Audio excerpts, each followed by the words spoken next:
We built the most productive, educated, liberated society in human history, and somehow forgot to have children. Not because people stopped wanting love or family, but because work and the demands of everyday life gradually made starting a family feel impossible. This isn't a tragedy anyone designed.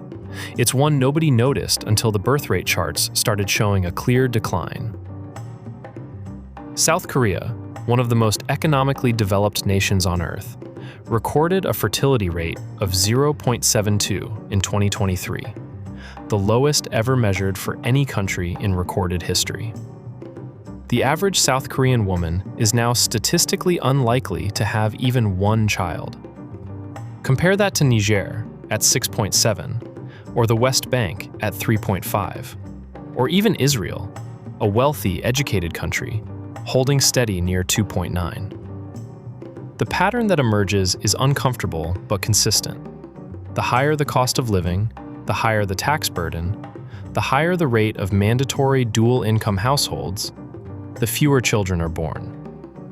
France and Sweden tried to engineer their way out of this with generous parental leave and childcare subsidies.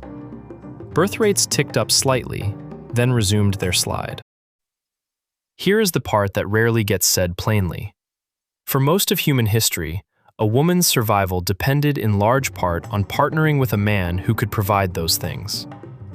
That dependency shaped what women found attractive, the same way millennia of hunting shaped what men found physically appealing. Fast forward to today, a woman with a full-time salary, her own apartment, and a pension plan has already provided her own security. She hasn't lost the instinct to want a partner who makes her feel safe, but she's closed the gap herself. The provider role, the oldest and most reliable signal of male attractiveness, has been structurally outsourced to her employer. And the man who might have filled it is now, at best, a pleasant addition to an already functional life, rather than an urgent necessity.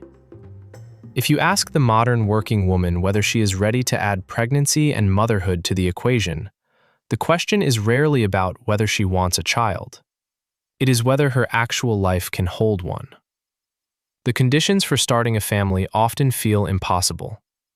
The question is not desire. The question is where, in the structure of her real life, a child is supposed to fit. We should at least be honest about what that costs us. Not in GDP projections, but in something quieter and harder to quantify. Entire generations of people who wanted children and simply ran out of bandwidth.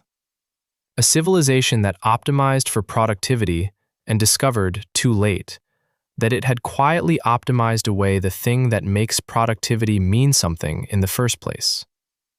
Nobody designed this. But here we are, looking at the charts, watching the slope continue downward, and still mostly talking about everything except what actually happened.